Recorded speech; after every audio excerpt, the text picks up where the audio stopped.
Before the match, like, people were coming in and thought, how's the help that? You know? I said, did you all see it?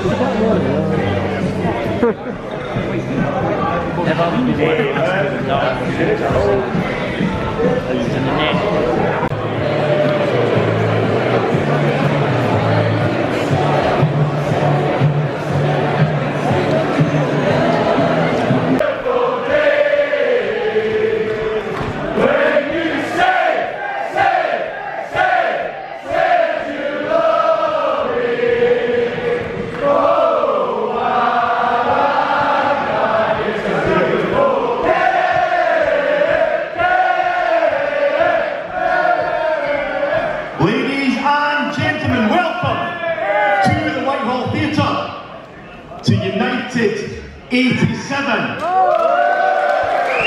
I'm looking for 200 to kick us off. There's the lights, I can see it.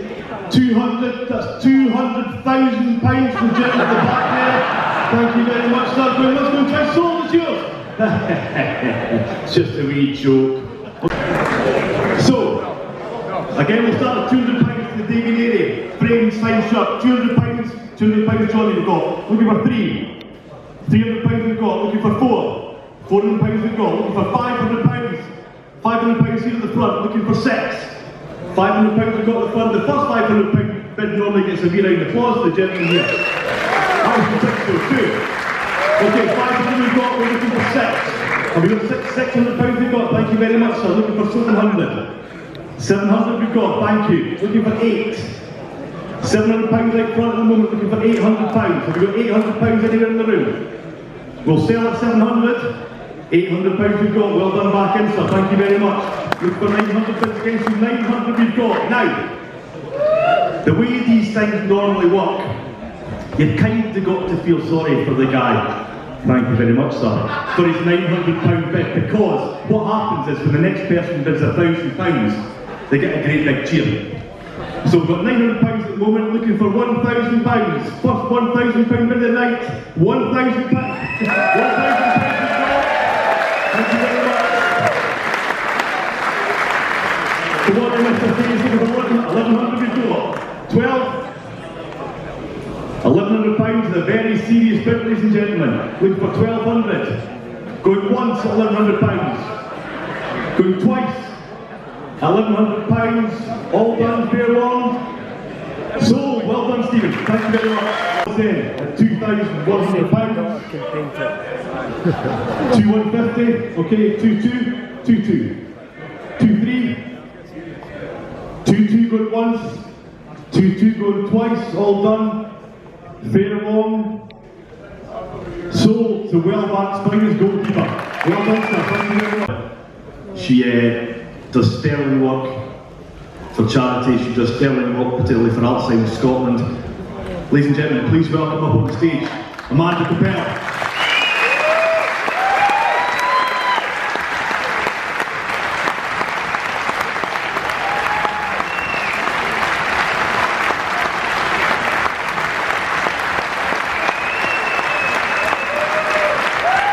And give a huge Dundee United FC welcome to Gary Robertson.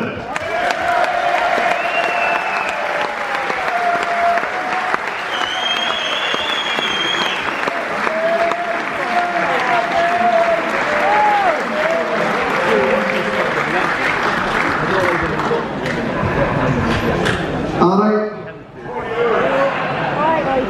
Ladies and gentlemen, fellow Arabs, what an absolute honour and pleasure. Thomson.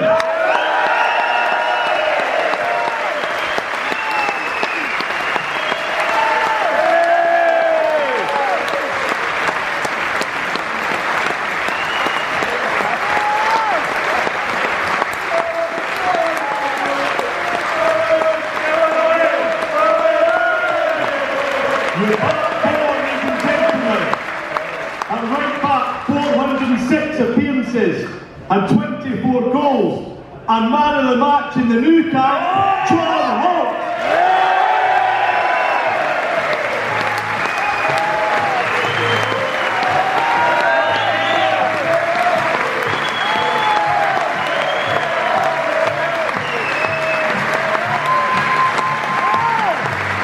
Next up, 707 appearances and 82 goals, the most decorated man in Dundee United's history. It's Flipper, it's the skipper, it's Paul Hegarty.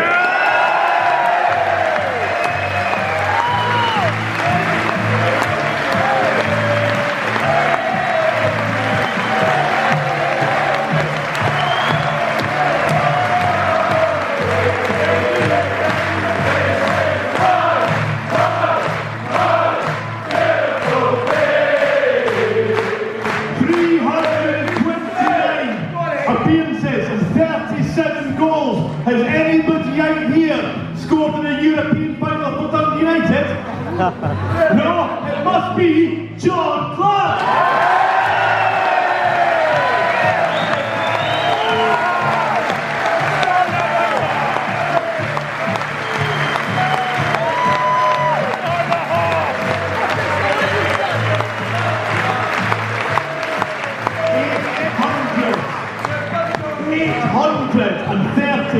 Appearances and 26 goals.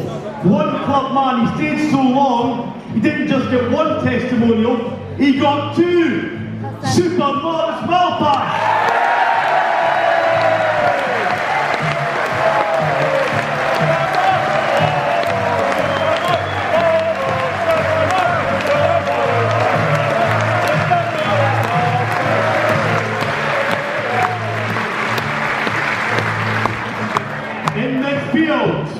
Centre of the park, the engine room, 429 appearances, 12 goals, 340 yellow cards.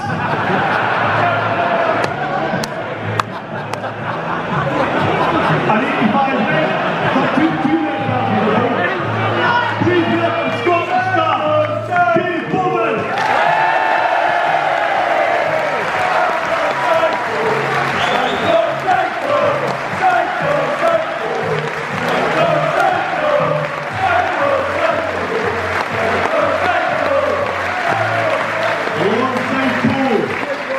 In the middle of the park, signed at the same time from Coventry City. 395 appearances, 22 goals and a scorer in this European campaign. Please welcome Jim McInally.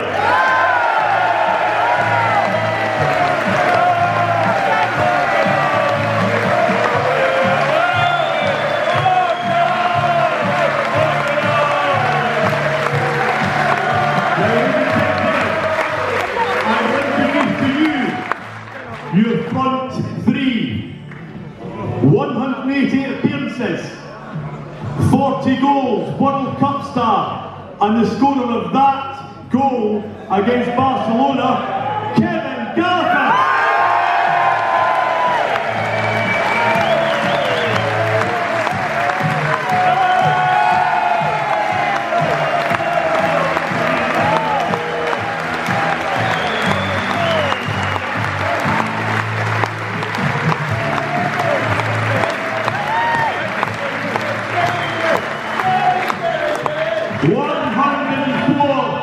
Appearances and 44 goals, one of which, ladies and gentlemen, was the winner in the new camp, Iain Ferguson.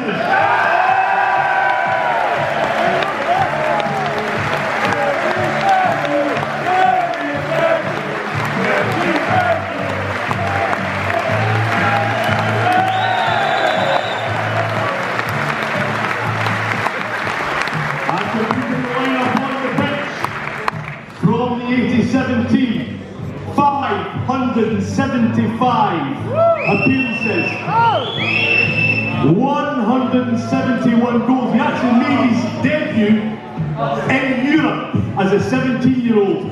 And did he take Europe by storm? Please welcome Paul Sturrock.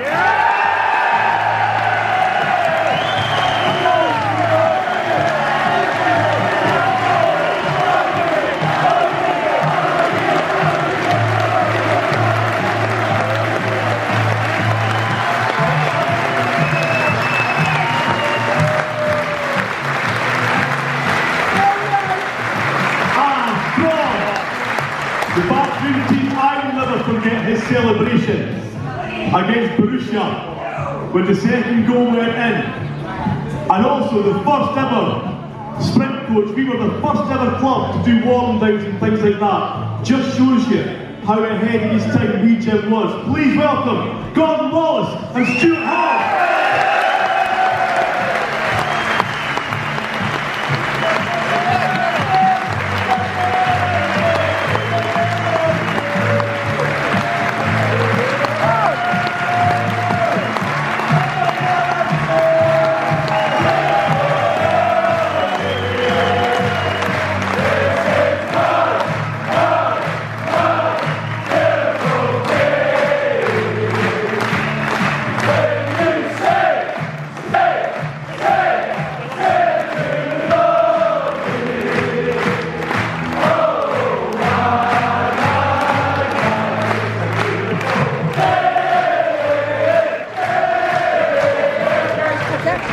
We're 2-0 down at Ibrox with what, 12 minutes to go, something like that.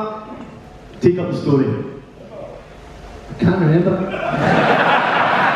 Excellent. You're one of the young ones as well. I'm slightly concerned. I honestly can't remember it.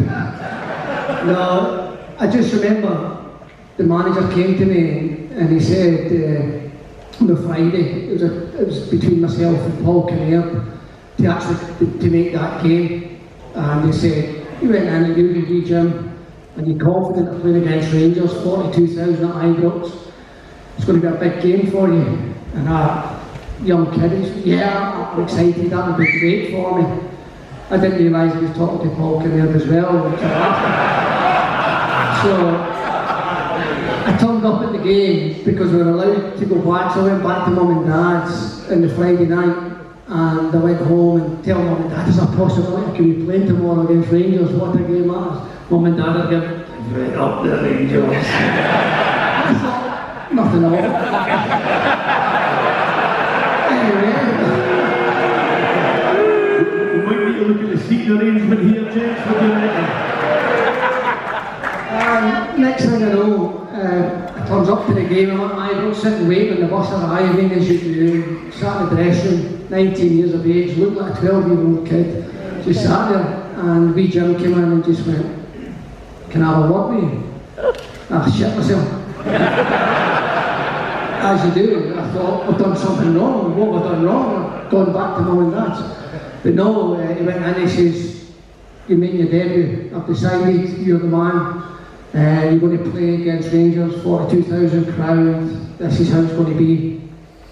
And to be fair, I did, I literally shit myself. So for me, I just thought, right, focus on it, sit down, go. And I went back into the dressing room, I knew it was playing. And we Jim went through the lineup, 1, 2, 3, 4, 5, 6, 7, 8, 9, 10, 11. And I was the only one that never went to get stripped. And I came in, Bannon turned round to me and went, he says, wee man, you're number 8, go and you play. I went, no, he never mentioned me. And I was kind of disappointed. And I realised that I just actually zoned out and I was in a 12-year-old's dream world. I couldn't believe it, and that was it. I made my debut and I can't remember.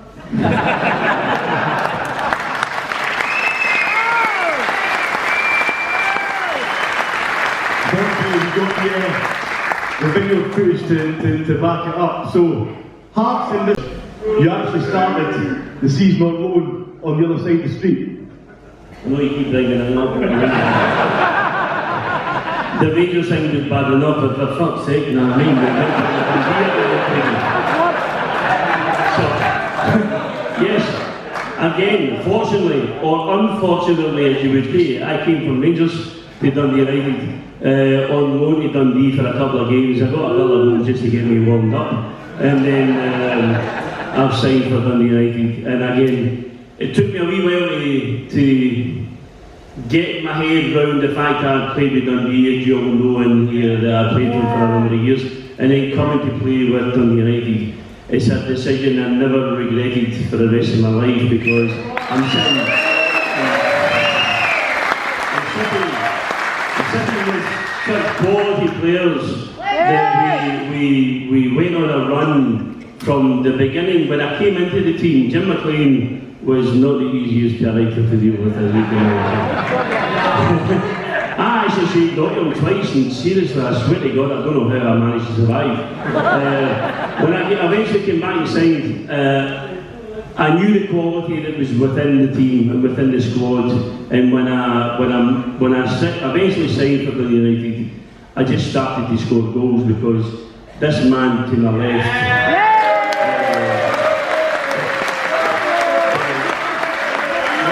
One of the best players I've ever managed to play with. I mean, he wore his socks to his ankles, nobody could kick his buttons in. I don't get that. And he provided me with a lot of ammunition to put the ball in the net. And again, we are a team. We were a team. We still are. It's great to see the boys tonight. We all knew what our jobs were. And that inbuilt team ethic got us to where we got to in a very successful time, and that's why we're all back here 35 years on. It was a pleasure to play with you boys.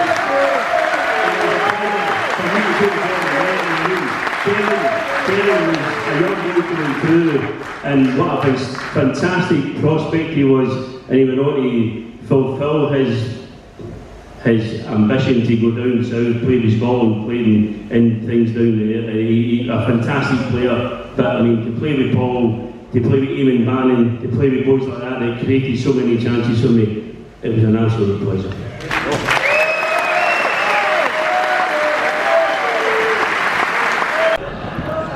What have you got for me?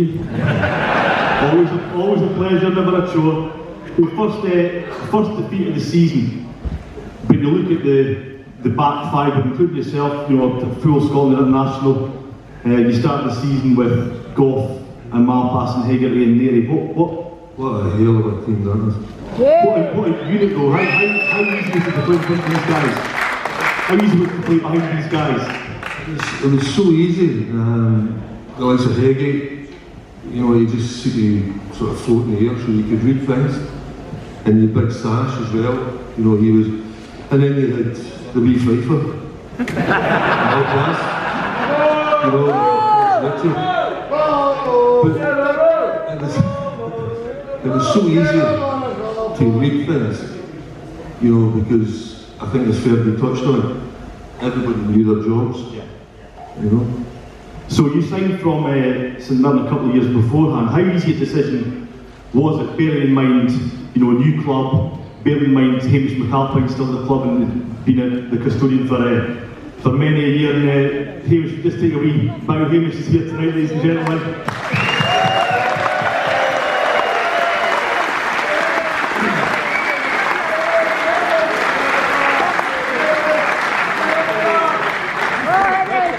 It was actually a very easy decision. Watford had come in as well. But I just felt myself that the fact that Hamish had been there 50 years, I had a wee chance.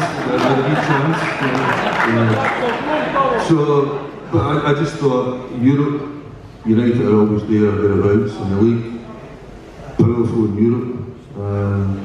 So it was an easy decision, but once I got there, a few of the players said, what the hell have you done? Because obviously I really didn't know wee Jim that well. So, but it worked, he told me. But it worked out perfect. It was actually a no-brainer, as I say, just the fact that in Europe and always there, or thereabouts in the league. Billy Thomson, thank you. It did, and I would like to say I made my debut against Hamilton because wee Jim was trying to rest all his best players for the semi-final of the football season. And that's not a lie, that's true. My fitness is, I mean, Clarkie and Ralph Mum went ahead of me at pre-season.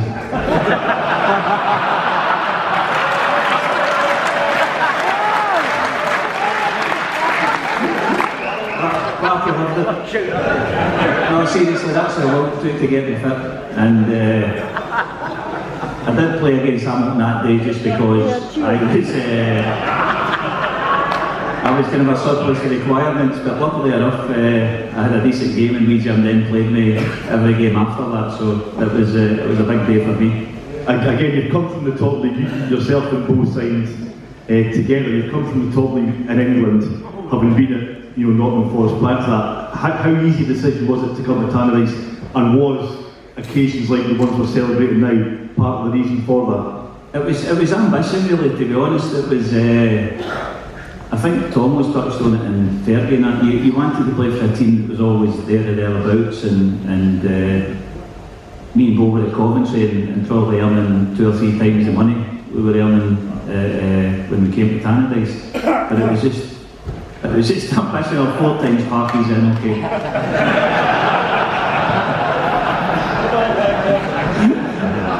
So that was what it was ambition, and Bo will just tell you the same thing. We wanted to play in big games, but Christ almighty, I didn't realise there was going to be so many big games in one season.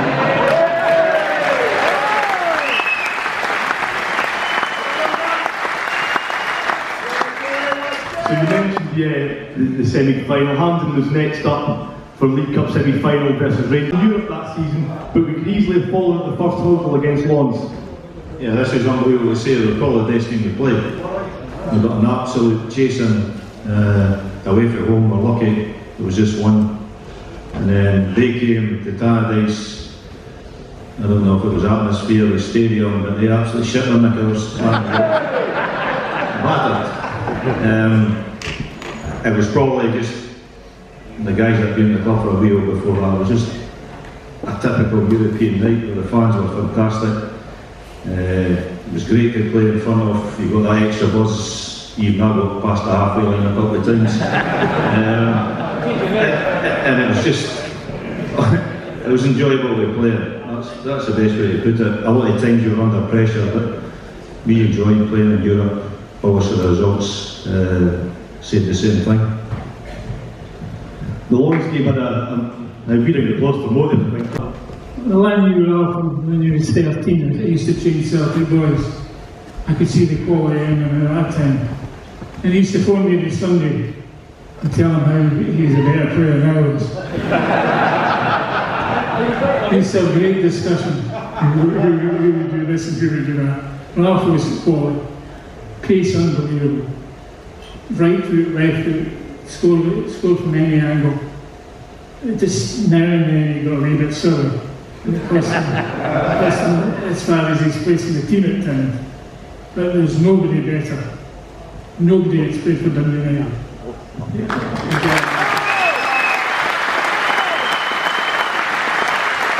Control was it? Just before I say a couple of things, Billy Thomson and Jim McInally, they came to the club and they fitted in brilliantly. So they were being very modest with their comments and coming to obviously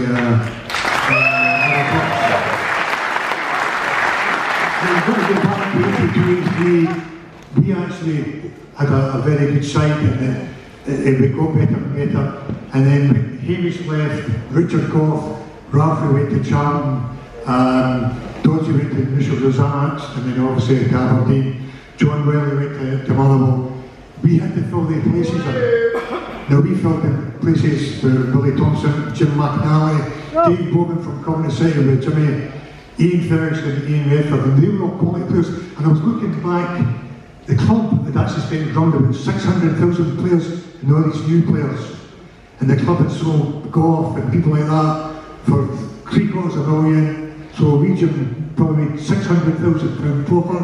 And the 6 players or 5 players that came for us in 85, 86, 87, the ones I've mentioned, fitted in brilliantly because you know what? There was Richard. I remember Ian Ferguson saying to me, she's told I learned more under region in 2.5 years than what I'd learned from previous managers, the Rangers, Dundee, what have you. And that was a compliment.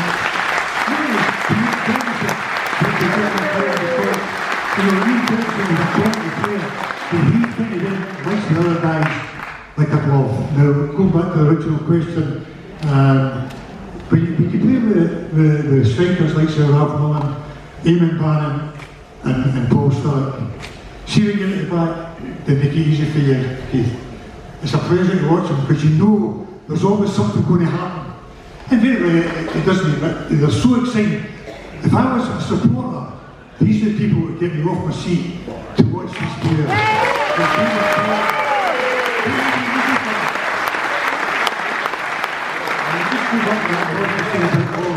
If they were a quality side, the league could easily be knocked out in the first round quite easily because over there they had a few chances, didn't materialise, and we managed to scrape through 2-1 in aggregate. But we were very fortunate, and from then on, and you know, we'll talk about that later on in the conversation. Paul Hegarty, ladies and gentlemen. For Paul Hegarty at centre back, how did that come about, Clarkie? Obviously started as a striker a long time before that. Folded in Hegarty's shoes actually. He started as a striker as well and then moved back to Park. Paul was injured and Jim just chucked me in against Clydebank. I think it was a week before that. Done alright, shall we say. Moved on from there and just settled in quite well. As I think 22-year-old at the time, Clarkie, how important was it having the likes of Billy Thomson behind you, Davy Neary alongside you, Maurice Malpas alongside you?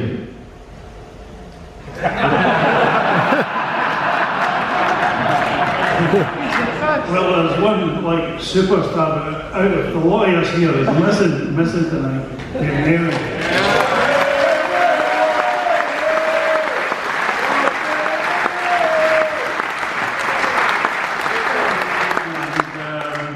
Looking back from now to then, I kind of replaced this man who was injured for a few games and I took my spot alongside Dave Neary and he must have like, what the fuck have I done?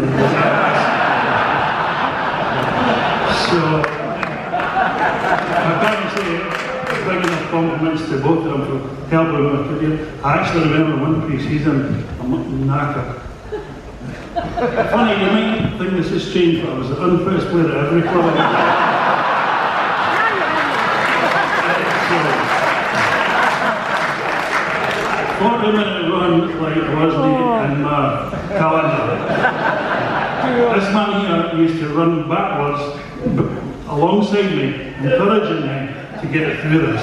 That's what kind of man I got here.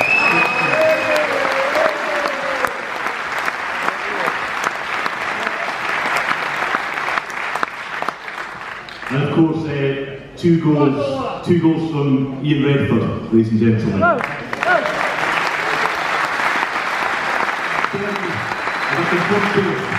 To you again, you obviously just, I think, missed Reddy at Dundee, but you played with him at Rangers, so you probably knew as well as anybody in the dressing room at Tannadice. Tell us about Iain Redford. Yeah, well, I mean, I'm very fortunate to have grown up in the same era as Iain. He was a couple of years older than me. Started with Dundee United, went by United, and we followed each other along that pathway. And we were roommates. A fantastic fella, a great football player, great intelligence on the football pitch. You can see, obviously, our run to the UEFA Cup. Iain was very important in that run up to the cup final. But again, just a fantastic boy.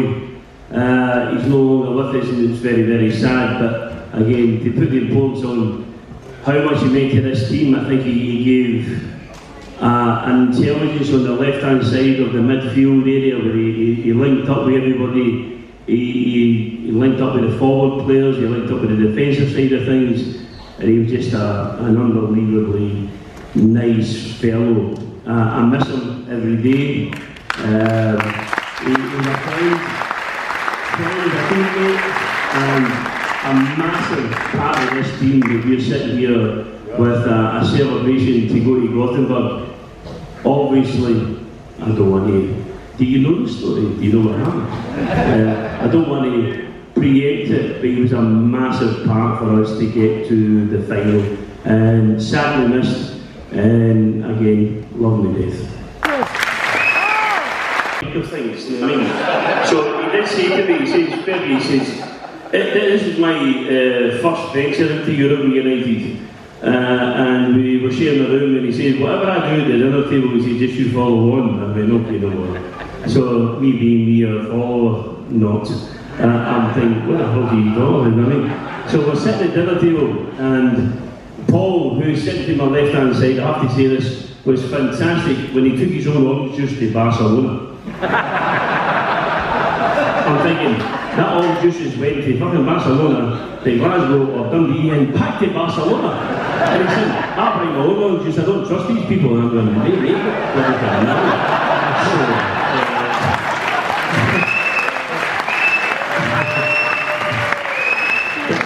He was sitting up there, and the other thing he says, whatever I do, you do. I mean, no need more. So Jim McLean announced it the other day, does anyone want to go for a walk tonight and go and leave the hotel?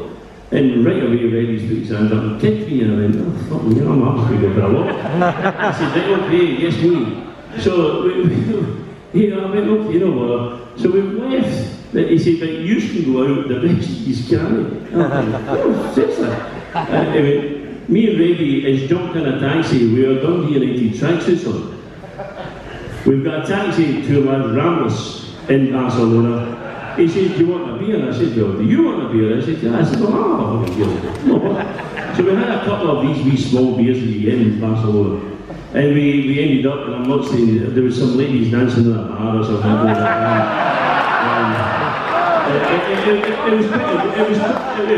It was quite a good night. I'm just disappointed that no one else would join us. And we're sitting there with the tracksuits on, and I'm thinking, I thought there was any phones in that day, you know what I mean? And there was Dundee United fans, I don't know if any of you were in the bar, but they did say hello. I went, hi, how you doing? But tracksuits on. So it wasn't until we got up the road, we got a taxi back up, and we were in a wee bar across the hotel. And he said, you know, if we Jim catches the thing, can you send us home? I went, yeah, I told him that. And I went, seriously? He went, yeah. So the two of us, grown adults, sucking on half a lemon each to neutralise the alcoholic beverage that we had. And we went back to the hotel, and into the lift, no one about, again, tracksuits and that. Into the room, and I promise you, I don't know if it was Sturrock or somebody checked the room, we chapped the door at 10 o'clock, are you in? We went, yes, and they left. I think they knew we were it. But to be fair, until this day, no one knows about that, I mean, but it was a really good night. And it didn't affect us to make us a Near in front of you there. No, I just should have. Simple as that. If we can, Firstly, Iain Ferguson. Yes. you went in the Ramblers, but you remind me.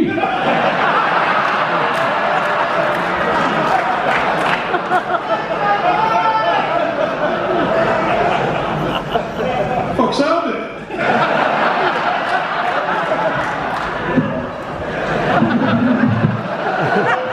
Geezer, like, big man, you didn't put your fucking horn up.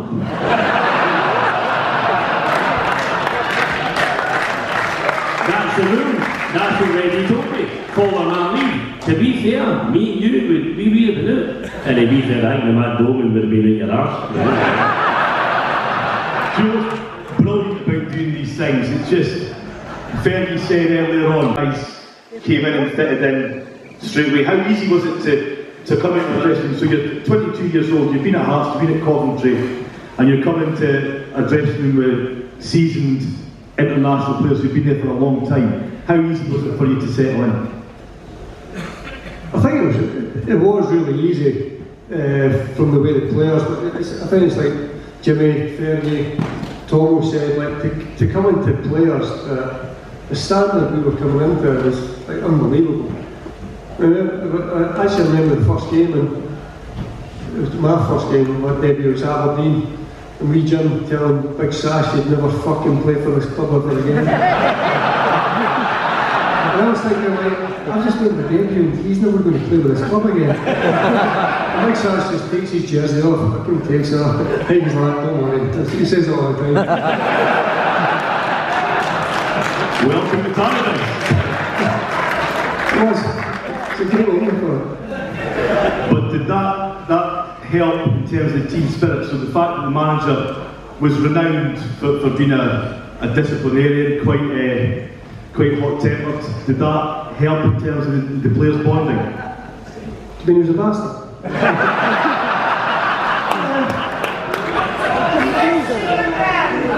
He had these moments. No, he's really an old man. We loved him. No, it was like, I think I did. I think he never ever, I mean, there was no favourites. There was no favourites at all. If it was a 15-year-old boy, school, S-Ball, or a big sash, or Mo, or Heggy, it was like a luggy. It was like that mistake, you knew about the mistake, and you knew exactly why he went playing the next game. It attacked me a few times. It's usually dealing with him more than with my shoe. I swear to God, it took me 6 years to work out what that meant. If we could come to John Holt, ladies and gentlemen.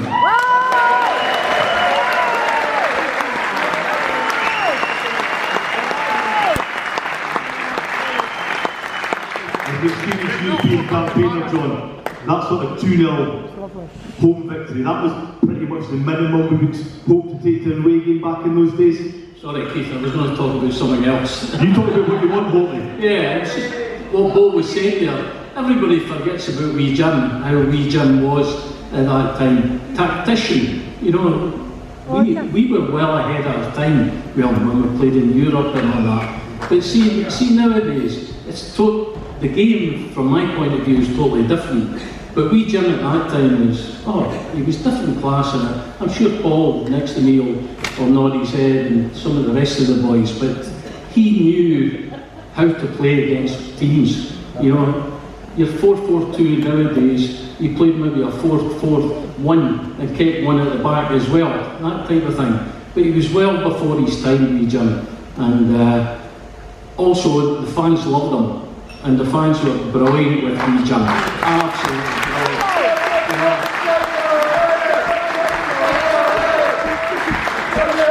I think what the fans would do, if wee Jim kicked you in the EOS, all the fans would go with wee Jim, I think. But that was, sorry Keith. No, not at all. 4 years old, just made your 50th appearance for the club. As a young striker, how difficult is it for you to go to that sort of environment, knowing that the priority is to keep a clean sheet? What kind of question is that? Paul Sturrock, Iain Ferguson, and you're asking me that to get them out of the team. Ralph Millen, unbelievable. But it was a godsend for me to actually make it and get in behind these guys, because it was phenomenal. I mean, you're talking top quality players, and Fergie and I just been discussing it. We can't believe some of the things that we actually done within the sort of quartet, or more of the forwards that we had. That, I mean, it was just to break into that side at a young age was phenomenal, because the guys have already touched on it. For me, it's a family club. For me, everybody looked after you. You're a young guy coming in, and believe it or not, I was quiet and shy. And the guys they put an arm around you. They helped you along, and that was it. So that's why I didn't have to open my mouth, because they all done it for you. And if you said it anyway, wee Jim just jumped on you, so it didn't matter. So really, for growing up in it, I'd grown up the early years to the youth team, but the ambition to play with Hegarty and Iain, Malpas, Goff, McAlpine, Thomson taking over from it, you know, and then play with Sturrock, Millen, Dodds, and try and get into that team for a kid coming through the youth system was, for me, I just felt like the luckiest person ever to get that opportunity for wee Jim to go and do it.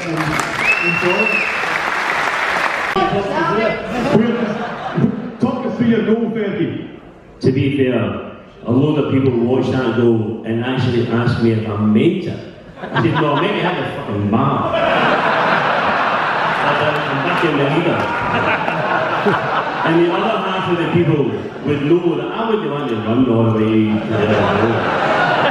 But it bounced up and I went, hey, bother.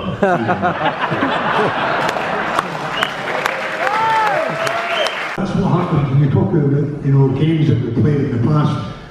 And that was probably one of the best performances all round as a football club that night in France. We won 5-2 and we won comfortably. But for every player to play that night, we were on song. And that's the usual thing. Usually, 8 or 9 players who are on song, you have 1 or 2 that will be struggling or need a bit of helping hand. But that night, that was probably the catalyst for us to improve in Europe. Keith, I think you're right in that one. But you know, when we played against top opposition, we had a pedigree that we could master, which was obviously Barcelona. Everyone else thought they're through the next round because only 40,000 turned up in the new camp on the return leg because the punters in Spain thought, well, it's a foregone conclusion that Barcelona get through, but we had different thoughts on that one. Look, there's no point in asking, we all know, you see, there's a picture in the Curie the next day as you're looking at the top corner. So talk us through your goal.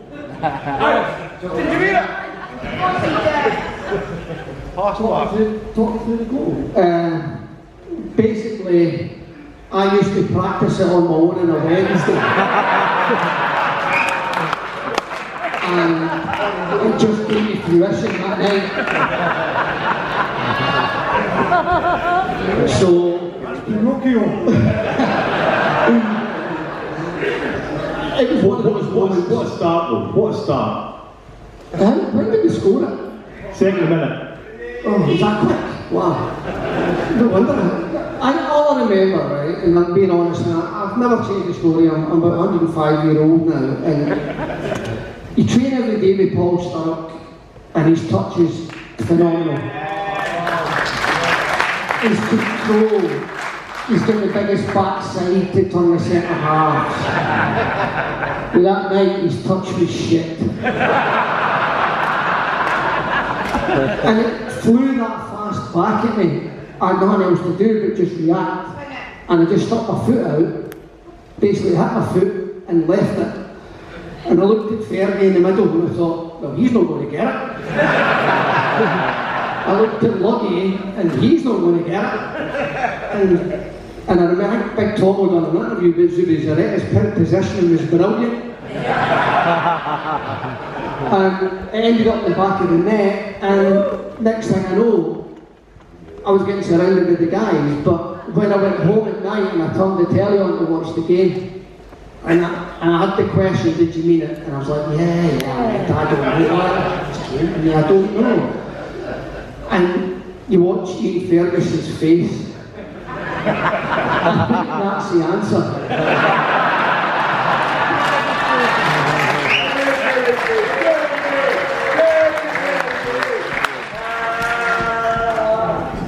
Billy, if I can come to you, you know, the much vaunted strike force of Gary Lineker and Mark Hughes, and you kept a clean sheet. One chance for Lineker that you saved comfortably. Yeah, I think he actually scuffed it and it ground a wee bit. Yeah, but it was still a magnificent save.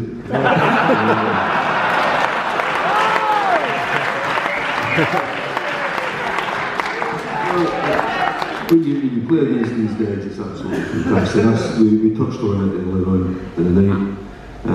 You want to play these games, you know, and then, you know, Zubizarret as well, Spanish internationalist, fantastic goalkeeper, and his positioning was unbelievable. It was correct, so it was a great goal. But no, it was great to play against them. Maurice, if I can come to you, you know, I know you touched on in the past the difference when it's a European night under the floodlights, but that Barcelona game with the amount of people in the stadium, that must have been extra special. Yeah, well, the city was bouncing for the lunchtime. And if we just go back, we had a team, 4 guys in that team went to the World Cup. We scored 85 goals or something, probably over 100 goals when you take all the cups. I think we were let in 34 goals and Tom will let in 33 of them. I think that's a big man. So, yeah, a lot of people say it must have been massive playing against Barcelona. Well, with Barcelona, they were a massive name in the game. They never frightened us. You know, we're in the stats nowadays. I'll get slaughtered for saying this, but we had the stats at the time. We had players that could defend, we had players that could attack, we had pace in the team, we had cycles in the team. So we had a bit of everything. So on the other day we could beat anybody, and well, that was the season we proved we could. Yeah. Everybody, we were going to Barcelona.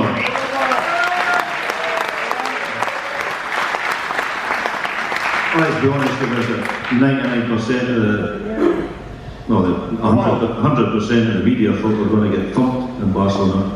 I'm sure a lot of the fans thought we were going to get beat, but that's when we were at our best, when everybody thought we were down and out. The final game, a career-long reputation of bullying centre-backs. Talk us through your goal. Just running no header, to be honest. In Redford put the ball just where we wanted it. It's been well broadcast, I've said this before. Paul Hegarty said to me before it, "You're going to score here, big man." He sat back a wee bit, pushed me forward, caught the header, went in, and then what about the celebration? Sensational, big I man. think that's enough in the game. Maybe a reason for that. Let you decide on that. So, 5 minutes to go. They then need And then Fergie goes and spoils it, scores an hour. He's won half the line, right?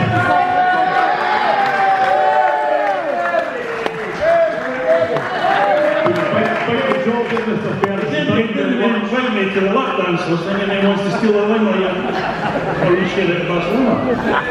So with 5 to go, Barcelona need 2 more, but we just kept going. Jim McInally, can just talk us through your role in the second goal? You probably don't hear it, but when Luggy rolls the ball back to me, there's a maniac in the dugout shouting, "Don't lose it, don't lose it." And I don't think I've ever been as scared in my life. And I had to thread that ball through to Luggy because I was scared of losing it. I mean, I think we Jim had bust his head by that time, is that right? He smashed his head in the dugout that night. And that was me. Jim, tell us about the chapel. Oh, the chapel story, well,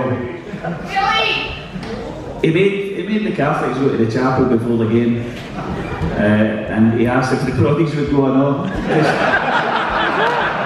just to make sure. But,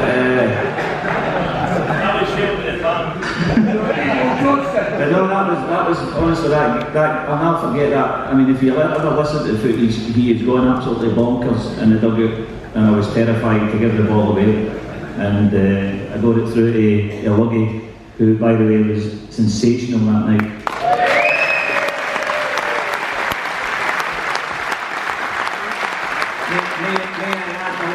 Along with John Holt, who said to me in the room after the game that he was considering going to forfeit.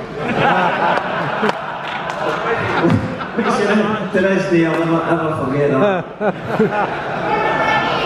Man of the match in the new camp. And then he was going to go to forfeit next week.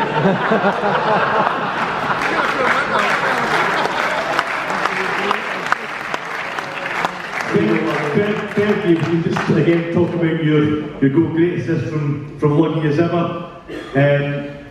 Did you feel the magnitude of the goal at the time, or was it just we're through the next round? No, I think to score the winning goal that night was fantastic for me. I mean, Jimmy won the ball back. In modern day football, you run it to the corner, you waste time, but thankfully we don't play that way. Paul's got the ball at his feet. Kevin unfortunately get elbowed in the coop right at the front post. And I'm saying, that's alright, I'll leave him. He needs the ball. Paul, the great crosser of a ball that he was, he looked up, you can see him quite clearly looking up, looks at me at the back post, and thankfully came ahead and I could put it in, so we won the game. We won home and away, which again for a club of our size was a fantastic achievement.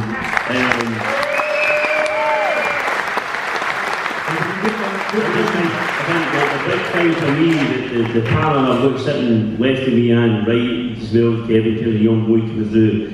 But Paul's experience and the way he played was fantastic, fantastic player. John Holt, 100% was man of the match that night. We had to rely on nullifying Gary Lineker and a boy called Hughes. I don't think you get a kick at the ball, you know what I mean? So you know that. Tomo, everybody played a part. Big Clarky, I hate to steal your thunder, big man, but hey ho, get up you. To be fair, I thought it was down Clark, wouldn't even ever he's also got to the final UEFA Cup and he's won the Ryder Cup. Know what I mean? I love him to death, obviously. But again, a fantastic night, a great experience in something that we are 35 years later, we are lucky to sit here for you guys to talk about. To finish 0-0 and Maurice and Hamish and I were talking about that game a while ago, and they actually thought they'd won it. They thought they'd got the final because apparently Russia hadn't been beat in 50 competitive European games in their home patch. So if you noticed after the game, or if you noticed after the game, they were obviously celebrating, thinking the job's done. But we had other ideas, and I said earlier on there, Keith, that we always fancied ourselves whether it was home or away, and it's not being blasé that. That is because we were a good bunch of boys, great bunch of players, and great professionals. But we always fancied ourselves, and lo and behold, we'll go into that eventually. But they thought that I'd done and dusted, and if you notice there, we had a couple of goals chopped off, numerous chances that we should have capitalised, and it wasn't. But we were fine. PG match was actually so bad after that game. We were on the Victor scale with 9.9. I remember one game, I think it was Barcelona, when Iain had obviously scored that undergo, and PG was going around every player, and Lamblasa and Iain were 1-5-0. Excuse the language, he says, who's that bastard Bannon? Just at that moment, Iain comes in with the player of the match award. And he's absolutely going bananas and saying to himself, I know nothing about football, and walks out, and we escape the wrath of Khan. So that's what happened that occasion. That's when we played the two penalties. We fancied ourselves, even though we drew down at home. A serious injury in that game. Tell us about it. Yeah, I think it was the first 3 minutes. It was 1-on-1, and I managed to make the first save, and sort of came back in my left, and I managed to dive on it, but I can't remember who it was, Peterson or his knee probably hit my ear, and he's ripped it off. But at the time, I didn't know it was that bad until Mr. Holt had a look at it and went, Jesus Christ. So at that point I just said, what is it? But seeing he ripped it off. And I was actually quite groggy, the whole game. But one thing I will say is I helped these guys out immensely at half-time, because not one of them did they ever get a lambasting from me during at half-time, because I was screaming that much. Because I was getting my ears stitched, honestly, I didn't know nothing, so I did these a favour, but... So for a cup final, back and fuck up. That's the way I was brought up, so his pass was back to me, Barcelona, my touch was shocking. No, it was one of those things. If I gently touch it, I didn't realise the goalkeeper was coming so low. So after actually going a little bit higher, and I remember it still haunts me in the day, like I think with that going in, that's two, we're going to climb, we're coming back, and it was a little bit thing, you're a young lad and you think, there'll be another chance, but time ran out on me to get another chance, unfortunately. That's interesting. I turned 15 between the two legs of the Did you think at the time we'd still be talking about it 35 years later? Didn't think it would take that long for anybody in Scotland to emulate what we did. It might not sound too good in United Arab situation, but for the good of Scottish football, I hope they do it next week. Yay! We can do it against another place in Europe. I can give you another place in Europe and move on from there. Anyway, I remember years coming, guys. Like we did before, another time. And finally, if I can go to Paul Hegarty, the captain of this group of players. Heggy, how does it feel to have captained these men to such a wonderful season, creating memories that we've now got a full house of over 700 people 35 years later still want to hear about and still want to talk about it?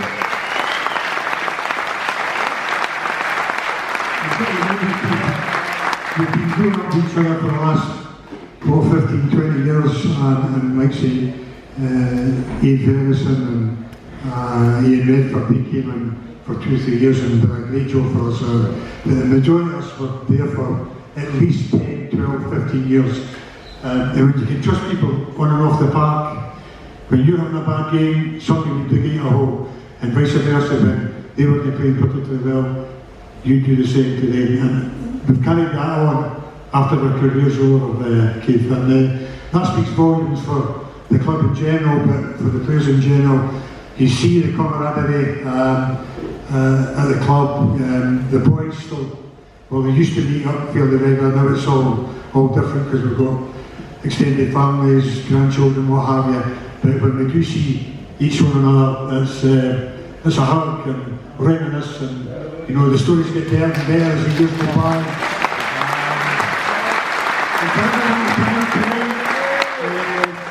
25 years later, we appreciate that immensely. What I would say is the team that got to the final, that was after 12 games to get to the final. We scored 13 goals for, 5 against, and the big man out, right side, had 7 shutouts, 17 shoots.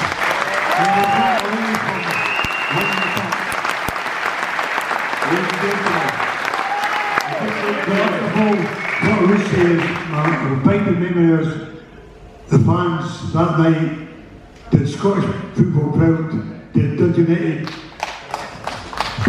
fans proud, and it showed.